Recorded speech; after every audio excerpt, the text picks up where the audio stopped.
Welcome to Empire Building, the podcast where we talk about building big businesses and even bigger lives. I'm your co-host, Seychelle Van Poole. I'm Via Williams. I'm Sarah Reynolds. And I'm Wendy Papazan. Today we're going to begin our two-part series on vision. And when I say casting the vision, I mean not only for your business, but really we're going to be talking about envisioning your absolute best life. Part one of our vision series begins with a deep dive into figuring out what you want. The reality is most of us wander through life thinking life is happening to us, when in reality, life affords us the opportunity to really choose our destiny, one choice at a time. In today's episode, we'll learn about why vision is crucial to help you get what you want out of life. I mean, as far as we know, we only get one life, so we should definitely make the most out of it. Then we're going to talk about the difference between goals and vision. We're going to touch on some techniques for learning how to think bigger. We're going to learn about the 7 key areas of life to consider when thinking about your less life. And finally, we're going to answer some questions, or really go over some questions you can ask yourself to discover what your true desire and what your true vision for your life is going to be. Make sure you tune in next week for our part 2 in our vision series, where we'll dig into the business side of visioning. So guys, let's dive in. I'll just throw it out there. Why is having a clear vision for your life so important? Well, Wendy, thank you so much. I think that for me anyway, in order to live a purpose-driven life, your goals really have to be in line with your core values and beliefs and vision. And so it's hard to set goals and to have purpose, be productive, be effective every day if we're not being led by vision. It makes me think of the old Russian proverb, which says, if you chase 2 rabbits, you will not catch either. And clarity around which rabbit you're chasing is so powerful, right? Clarity is power. Knowing what you want and making the choices that lead you down the path towards that specific vision is really the key to happiness. I mean, clarity means being specific, and the more clarity you have, the more purposeful you can be. I love that, Seychelle. And I know for me personally, I'm a little bit of a yes person. It makes it a lot easier to say no to things that don't line up with my vision. Yeah, and I would love to dive in here and talk about saying no, because I think it's really hard to talk about your personal vision for your life if you don't learn to master saying no. For me, it's been something that I've had to really master in my life because I'm a yes person. And I think a lot of us naturally want to please those that are around us. Totally agree. Which makes it be that we say yes to a lot of things that we actually shouldn't say yes to. And the bigger your life gets, the bigger your empire gets, the more you actually need to say no. So I wanted to share with our listeners, I created a framework because I struggle with saying no to things. I create a framework that will help me in what to say no to. So and I mean, this is music to my ears. You know that. Like when you say framework or model, I completely perk up. I get so excited. I'm like ready to write notes for like 1 through 5. Well, get your pen out. These are really good. And these have helped me because 90% of the time I now say no to things because I ask myself these 5 questions. So when something comes at me, I first ask myself, does this align with my life values? So all of us have core life values that make up who we are. And we need to make sure that we're saying no to things that don't match who we are. And then, of course, yes to the things that do. Question number 2 is, does this align with the goal I set for this area of my life? We're going to talk about in a few minutes each area of your life, and you need to set goals for each area of your life. And sometimes you might have a goal, like, for example, if one of your goals is to pay off debt and something comes at you about saying, yes, that's going to cost you, you're going to actually add up more debt. You, of course, are going to say no to that because it doesn't align with that goal with your financial part of your life. Number 3 is, how will this help me achieve my goal in this area of my life? Number 4 is it worth taking the time for this commitment if this area of my life will potentially suffer? That's been a big one for me. I don't know about you guys, but especially I have a young family, 3 young kids. And at times me saying yes to certain things means that my family life is going to suffer. And is that worth it?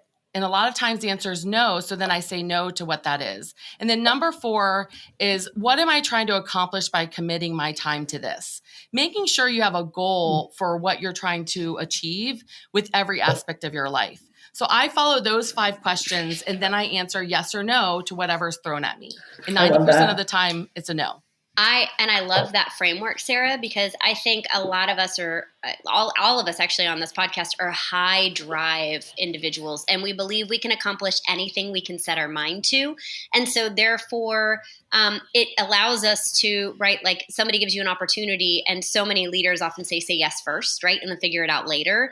And what I love about this framework is, at least for me personally, when I get tired, I actually say yes more because my battery is drained, my energy is low, and it takes a lot of emotional energy and restraint for me to say no to something. And so by having a framework like this, it allows you to go back and actually like pause, take a deep breath, go look at these 5 questions before you're jumping in and saying yes. And it kind of gives you that barometer to not overcommit yourself and drain the energy more.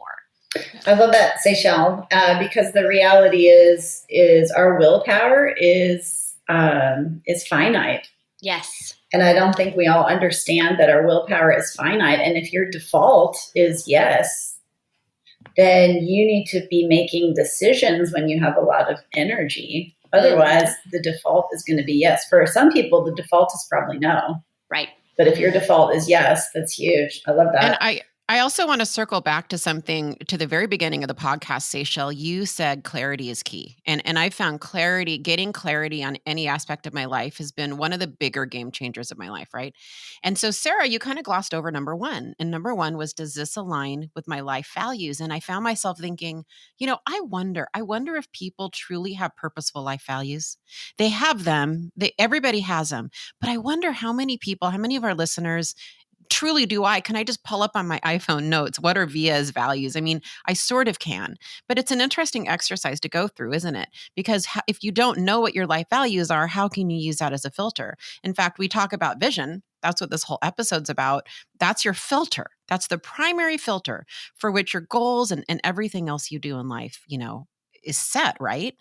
And it also reminded me of Wendy and Jay. Wendy, I think back to you and Jay decided to become net worth millionaires, right? And it was a purposeful decision. Can you kind of tell us about that and how that fits into your vision and your goals too? Sure. Well, so I think it's been a blessing to be in partnership with Jay because he tends to be more of a long-term thinker and planner than I am. I tend to be a little bit better in the moment, better with change, and he's more of, let's create a 10-year plan. And so for me, it's been a blessing as someone who honestly was never a planner, right? Was always like variety is the spice of life. I like to move around a lot. And so for me to create a 10-year plan was a challenge. And now I'm really good at thinking and visioning. And so it's gotten easier over the years. And so we set a really big wealth building goal for ourselves in the early 2000s. And the goal was to, at the time we had a net worth of a few $1,000s, and we wanted to become net worth millionaires. We wanted to own 10 rental properties, and we wanted to have $75,000 in passive income, which is basically income that we didn't work for. And at the time, I thought it was a joke. Honestly, I just thought, God, there's no way we're going to get from a few $1,000s to $1 million in 10 years. I mean, what the heck? I really did not believe it. And yet in 6 years, we became net worth millionaires. We now own 10 investment properties, and we make way more than $75,000 a year in passive income. You know what I love about that too, Wendy, is you're acknowledging that you and Jay have very different styles of goal setting. And I think in a lot of marriages and partnerships and business, right, there's oftentimes 2 very different personalities or 2 very different styles of goal setting and vision casting. And what I love is that in knowing you both really well, seeing you 2 lean in on your strengths on that and knowing when to pull which lever of like, this is the, like, right during pandemic time, it's like, this is the now change lever. And yeah, exactly. I am going to dominate, right? As Via would say, this was my first pandemic, but dang it, I'm going to win it, right? Right. So you're leaning in on embracing the change and pivoting and turning really fast. And at the same time, Jay's keeping that long forecast of the 10-year goals out there. How powerful is that to have those 2 levers going at the same time in your relationship? I think that's really cool. Yeah, it's been a gift.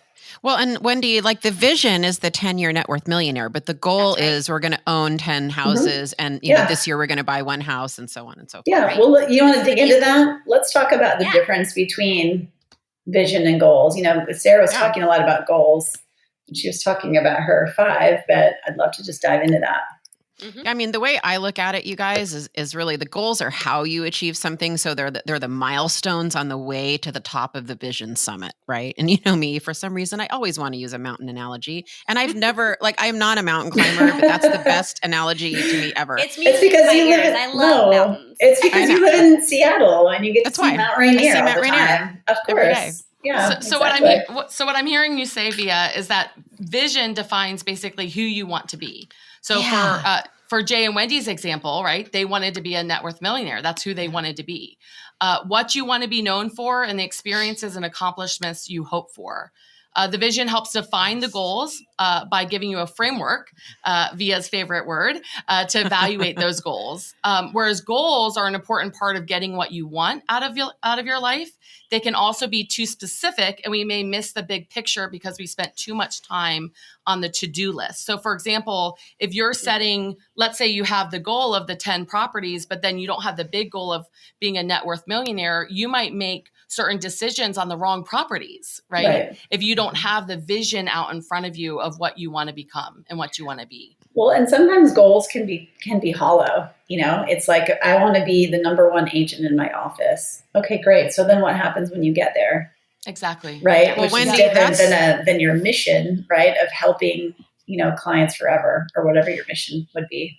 Yeah. Wendy, I just want to, that is so accurate. And here's why, because I reached a point in my life once where I realized that I was just creating goals for the undisciplined pursuit of more.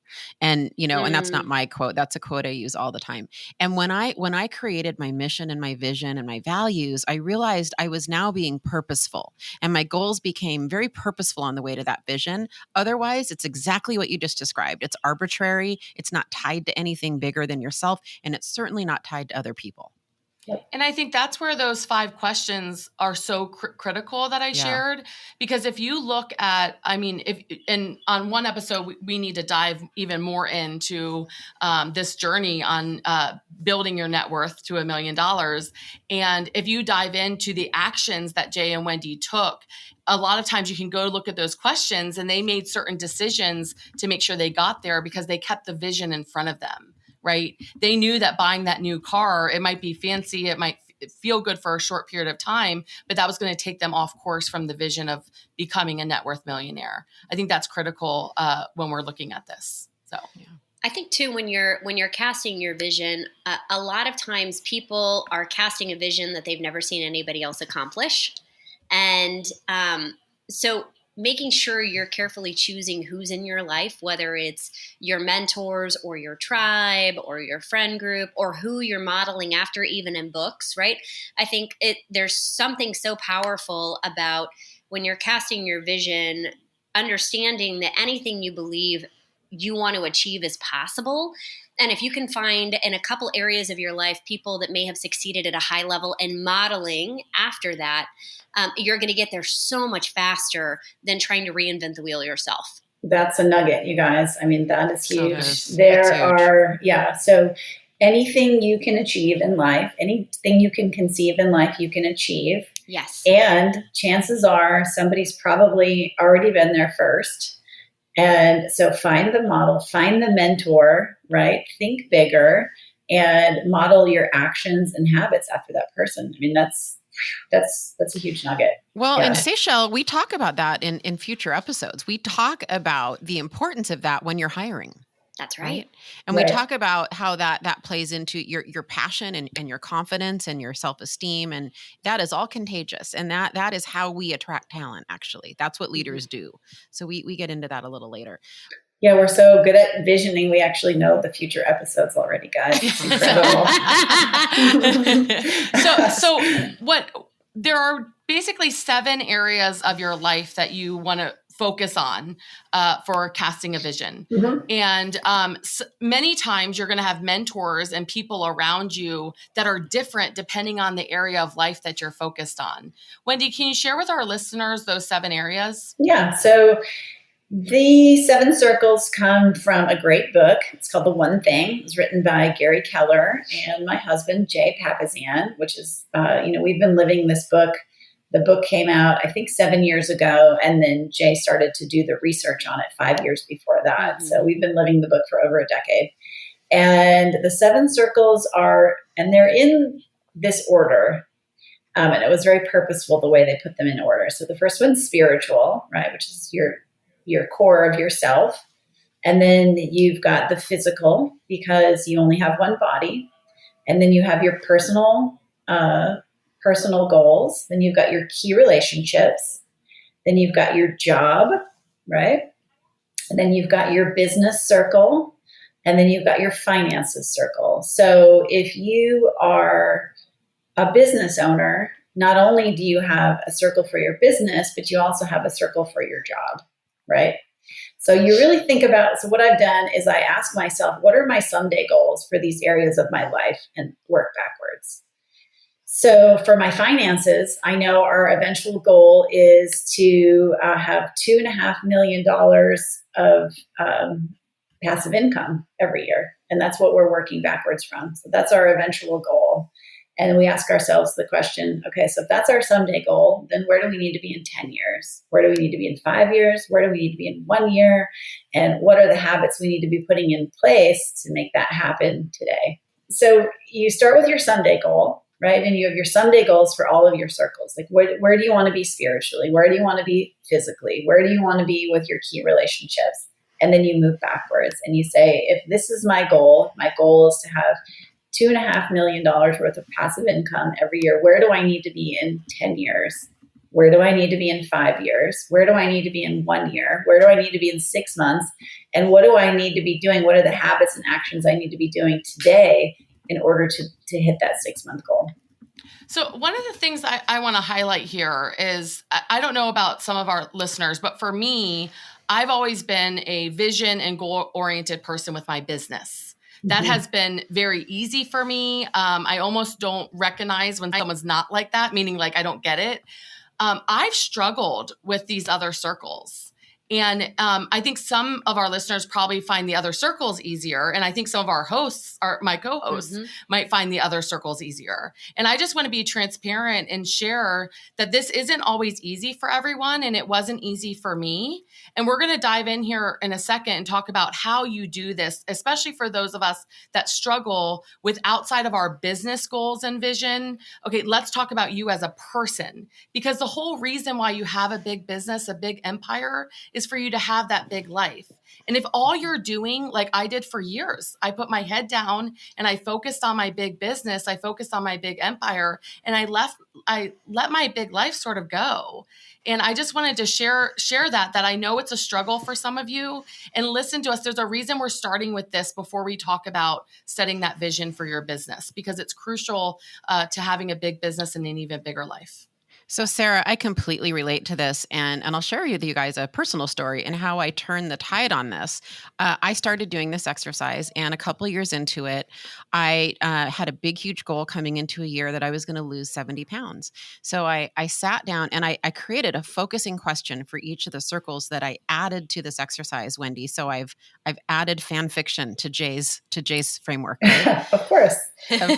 And the filtering question was, I thought, okay, what can I put in this circle? I know that I want to lose around 70 pounds, but I also know that I have a body fat goal. I want to be super in shape. So do I put that I want to eat 1,200 calories a day all year? Do I put that I want to work out 5 days a week? Do I put a body percentage? What do I put?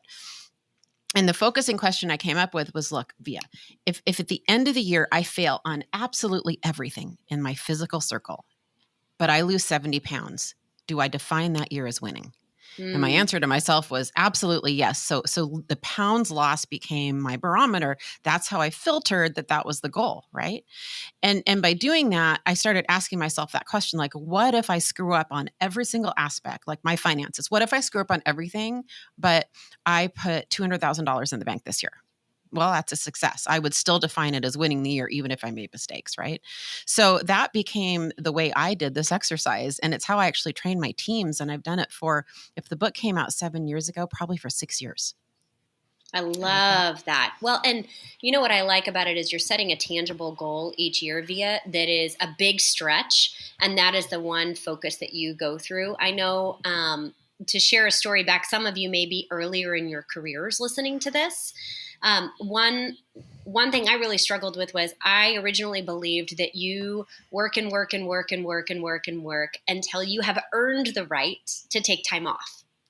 And I found by working and working and working, similar to what Sarah said, my relationships were suffering. I took 0 days off. I was getting tired and cranky. I earned my first gray hairs early in my career because I took no time for myself. And I would get up in the morning, I'd work out, and then I would work, 12 to 14 hours a day or 16 hours a day, and then do it again.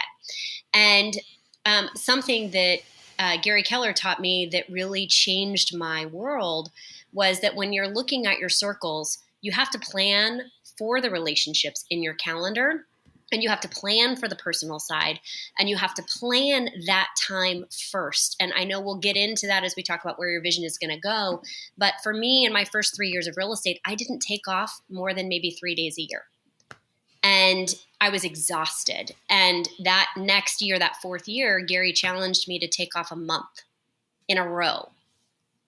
And I didn't know how I was going to do it. But that, to Via's point, became my one thing that I focused on that year was I need to set myself up so in November, December, from Thanksgiving to Christmas, I can actually be completely out of the country without cell service that next year. And I thought my business was going to crumble. I thought, I don't know how I'm going to do this, right? But by setting that out there and casting out a big goal for that, even when it's early in your career and you think there's no way this is possible, anything you put your mind to is actually possible if you put enough focus and planning behind it with a plan and tangible goals to get there. You can do it.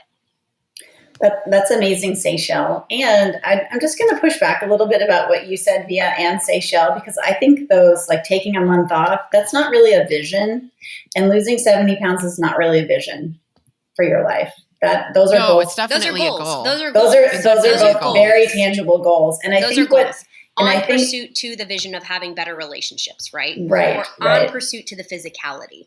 Right. And so, for me, I would imagine, Via, you're what can pull you through those big goals and sustain it, right? Because the problem with a big goal is once you meet it, where do you go from there? Yeah, what's next? Mm-hmm. And so if your vision is I want to lead a healthy life and live to be 100, or I want to be able to run a mile every day when I'm 100, or whatever that is for you, that goal of that is going to pull you through all those little goals, because the problem is once you hit that goal, then where do you go?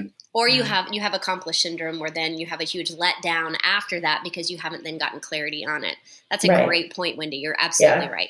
Yeah, I was going to jump in here and share that, because for me, I had to distinguish between the two. So right now I'm on a health journey, and I think I'll be on that forever, right? Yeah.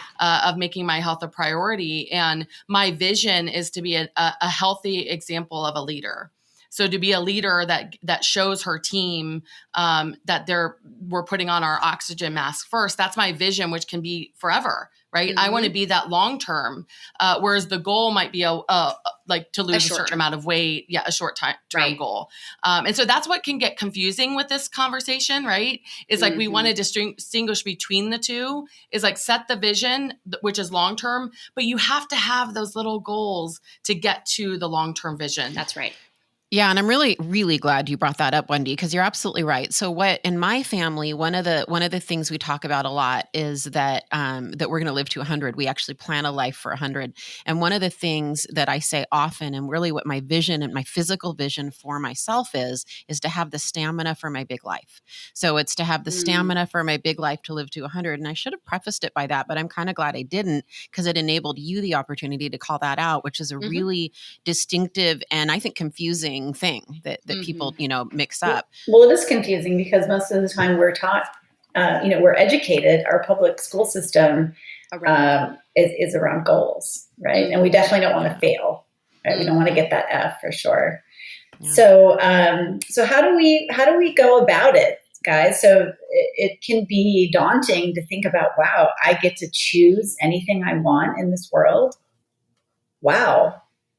For a lot of people, that thought is mind blowing. So how do we How do we figure out what we want? So we did an exercise a couple years ago, Wendy, that you led, and that was life-changing for me on this topic. So I shared with you earlier to all of our listeners that I've struggled here, and I've struggled until I did this exercise, and it was what brings you joy exercise. And so Wendy had came up with some questions, which we'll share here in a second, and we wrote down what brings us joy. And you take first what brings you the most happiness, and then you create your vision around that. And I think that has been a framework that has really helped me really dive into the personal things and making sure that I'm setting a vision for each area of my life. Well, I love that. And Sarah, and when you run towards your joy, right, that's where your power in your life comes, because I think we're all put on this planet to be beautiful, wonderful creatures, and we're all special. And we don't always know that right away. And we don't always give ourselves the opportunity to figure that out. So if you can meditate and think and pray and ask yourself questions on that and really move towards your joy, that's a very, very, very powerful place for you in your career. Mm-hmm. And you're going to be so much happier in the pursuit. Yeah. So what we did is Wendy played some music, and we literally got out a pen and journaled and really thought through things. And for me, I just started writing down the first thing that would come to my mind. What brings me joy? What has brought me joy? So a few of the things, like one of them, for example, was working out with my husband. And I hadn't worked out with him. We actually fell in love working out. In college, we didn't have any money. And so our activities were like, want to go to the gym or want to go run on the track. And it brought so much joy, but I hadn't thought about it because one of the questions were, what are some things that in your previously have brought you joy? And just writing down the very first things that come to your mind. And then you can really take those and put them into each of those 7 circles. So for that's a health goal. That's also a relationship, part of my relationship vision for me and my husband as well. And I know when I did that exercise, I surprised myself. It was some of the smaller things in my life that brought me a lot of joy. Like I always go for a walk with my best friend around the lake in Austin. And that's the first thing that I wrote down. That's really the first thing that I wrote down. And then much later, I wrote down, I love to travel and just some different things that seem bigger. But it's interesting when you really think about what brings you joy during the week, it's often the little stuff. I love that. Well, and something that we realized that I was missing through one of the first retreats that we did when we did this exercise was date nights. And having young kids, I realized that we were giving so much to work and our daughter, who's awesome, that we were neglecting our time together too. And putting that back in was huge for us. Yeah, that's great. So what brings you joy? What would you like your relationships to look like, right? With the people that are most important to you? What would you most like to accomplish, right? What are your passions? What would you like your legacy to be? If you're thinking about, when you're 75 and you want to look back, I don't think anyone is hoping that they check their email a little bit more. Or their social media accounts. Yeah, I wish I'd spend a few more hours on Facebook every day. That stings. Yeah. It's deep. Yep, it's true. Yeah. So there's some other questions, and we'll put these in the show notes. What's your ideal day like? Right? Do you like to move around a lot? Do you like to be at home? Where do you want to live? Right? Do you love where you're living? Do you want to live overseas? Do you want to live by the water? Do you want to live by the mountains? I just helped the publisher of The One Thing. I'm helping him sell his house right now, and he's lived by the lake for 40 years. In his heart, he's a mountain person, and he's fallen in love, and they've moved to Taos. And it's just the sweetest thing. He's about 75 years old, and he's just so excited to get back to the mountains because that's where his heart is. What are you doing every day? What does your physical body look like? How do you feel about that? And really, are you smiling every day? What makes your heart sing? What is going on in your best life that's bringing you joy? So those are the questions. Like I said, we'll put them in the show notes, and you can probably just Google some of those things too. There's lots of really good questions, and sometimes the strength of your answer is determined by the strength of the question. Yeah. Mm-hmm. And sometimes some of your answers are going to be more goal oriented. So for example, I know Seychelle's marriage is important to her. And so she wants to have a strong marriage, like she mentioned. And so going on date night once a week is a goal, but having a strong and marriage healthy marriage. and Yep. strong and healthy marriage is the vision, right? And then when the I goal look is at the date night. Exactly. So like when I look at my personal vision, it's that I want the people around me to be happier, healthier, and wealthier because we were in relationship together, right? And so for my marriage, I want us to be happier and healthier and wealthier in relationship together. And then it's what habits are we building around that support that mission and that vision. But yeah, you're right, Sarah. And I think sometimes you're going to get down to the tangible that then roll up to a bigger vision as to what you're trying to accomplish. Exactly. Yeah, great. Well, guys, today's episode was deep. Wow. It was. We went deep. We didn't go surface. And we talked a lot about visioning your best life. My nuggets for today are you get to choose your best life, right? It doesn't choose you. You get to absolutely pick. The undisciplined pursuit of more is actually a bad thing, right? You need to say no to say yes to the things that matter, right? And the more you say no, the more powerful your life gets. There is a big difference between goals and vision, because a goal can carry you through on your way to your big vision. But if all you've got is goals, right, and no vision to drive it, then once you hit those, where do you go? We talked about the 7 key areas of life to consider. And then finally, we asked ourselves some questions about how to discover your joy and where you want to go. So, wow, great job today. This was awesome. Yeah, really great job, ladies. Yeah. Thanks, y'all. So thanks, guys, for joining us. We really dug deep into visioning today. And so go out there and create your best life. Bye, everyone. Bye, guys. Bye.